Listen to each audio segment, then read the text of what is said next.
le Maroc, il faut le savoir, hein, c'est le pays le plus ancien dans le monde. Le Maroc existe depuis 12 siècles. Alors, la France existe depuis 1000 ans. Voilà, donc il existait C'est Marine Le Pen qui fait des tweets, c'est Bardella. Tout d'un coup, ils aiment les Franco-Algériens. Mais ils aiment les Franco-Algériens quand ils crachent sur l'Algérie, quand ils diffusent la haine de l'islam, du musulman. C'est ça qu'ils aiment en Sansal. C'est pas la plume de l'écrivain, c'est pas la défense des libertés. Faut qu'on arrête de se raconter des histoires. Moi, cette instrumentalisation, j'en ai assez. Aujourd'hui, Boualem Sansal, il alimente un fonds de commerce qui est celui de l'extrême droite et d'une partie des pseudo-intellectuels réactionnaires qui ont envie d'entendre Sansal. Et quand Sansal parle, vous savez, il est algérien, lui.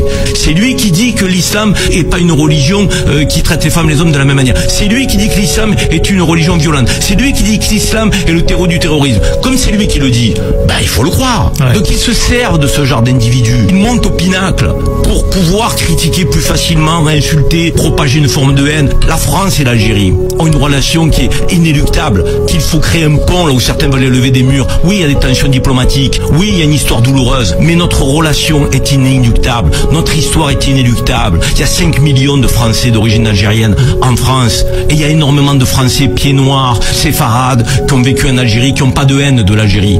Il faut qu'aujourd'hui les gens de paix, les gens positifs, les gens qui veulent se respecter, s'unissent et mettent à mal ces Boualem Sansal, pseudo-écrivains islamophobes qui propagent la haine. La liberté d'expression et les droits de l'homme peuvent-ils n'être que le simple outil dans le grand jeu des intérêts géopolitiques ?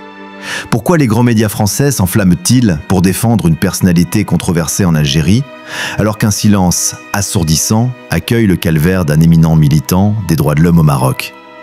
Sommes-nous face à une politique flagrante de deux poids deux mesures, où ce qui se déroule n'est-il que le reflet de la froide réelle politique qui régit les relations de la France avec les pays du Maghreb? Bienvenue dans ce nouvel épisode où nous plongeons dans les coulisses des relations complexes entre la France, l'Algérie et le Maroc. Une relation qui oscille entre histoire commune, intérêt économique et tensions politiques. Aujourd'hui, nous mettons en lumière un phénomène frappant. Le contraste saisissant dans le traitement médiatique et politique français des questions de droits de l'homme et de liberté d'expression dans ces deux pays voisins. Nous analyserons ensemble deux affaires emblématiques qui incarnent cette disparité. Celle de l'écrivain franco-algérien Boualem Sansal et celle de l'historien et militant des droits humains franco-marocain Mahaty Monjib. À travers ces deux cas, nous tenterons de comprendre les motivations réelles derrière cet intérêt médiatique sélectif et de démêler les fils du jeu géopolitique qui pourrait être le moteur principal de ce deux poids deux mesures. Préparez-vous à une analyse approfondie qui révèle ce qui se cache derrière les gros titres et les silences pesants. Commençons par planter le décor.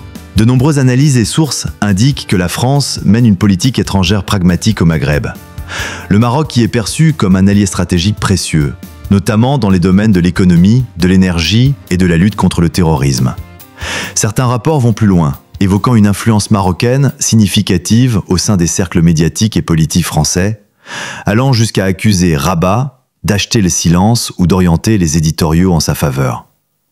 En revanche, la relation avec l'Algérie apparaît plus complexe et tendue, surtout avec la volonté d'Alger de renforcer sa souveraineté et de diversifier ses partenaires internationaux.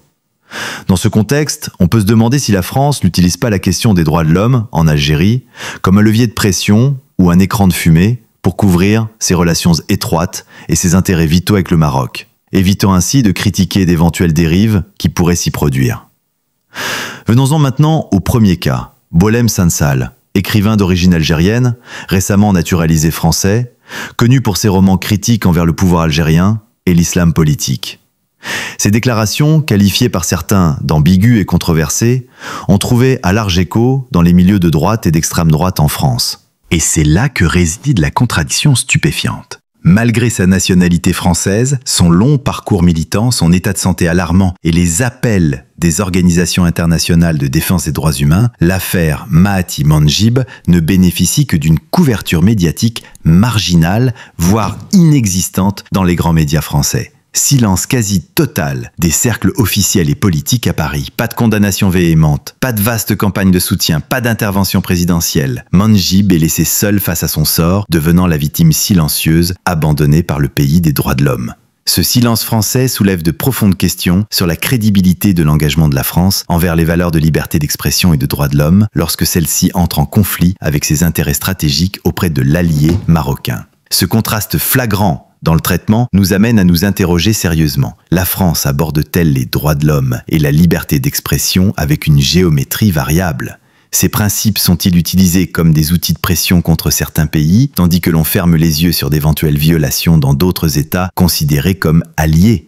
La France peut-elle conserver sa crédibilité en tant que défenseur des valeurs universelles tout en pratiquant cette sélectivité manifeste ? Et quel est le rôle des médias français ? Sont-ils de simples relais des politiques officielles ou ont-ils leurs propres agendas qui coïncident parfois avec les intérêts de l'État ? Des questions légitimes qui appellent une réflexion approfondie. En conclusion, les affaires Boualem Sansal et Mahaty Mandjib nous révèlent les complexités de la politique étrangère française au Maghreb et le rôle parfois problématique joué par les médias. L'affaire Sansal n'est pas seulement celle d'un écrivain face à la justice, elle est le reflet d'un conflit géopolitique plus large où la carte de la liberté d'expression a été utilisée de manière intensive.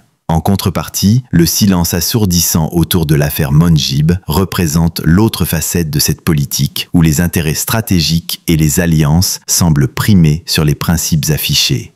Cela ne signifie pas nécessairement l'innocence d'une partie ou la condamnation absolue de l'autre. L'Algérie défend sa souveraineté judiciaire et le Maroc fait face à de sérieuses accusations en matière de droits humains. Mais ce qui ressort clairement, c'est que la réelle politique et les intérêts de l'État français semblent être le principal déterminant de l'attention médiatique et politique, plaçant les principes des droits de l'homme et de la liberté d'expression dans une position délicate, les faisant parfois apparaître comme une marchandise négociable sur le marché de la politique internationale. Et vous, quelle est votre analyse? Êtes-vous d'accord avec l'idée d'un deux poids, deux mesures français? Partagez vos opinions dans les commentaires, n'oubliez pas d'aimer la vidéo, de la partager et de vous abonner à la chaîne pour plus d'analyses approfondies. Merci de nous avoir suivis et à bientôt pour un prochain épisode.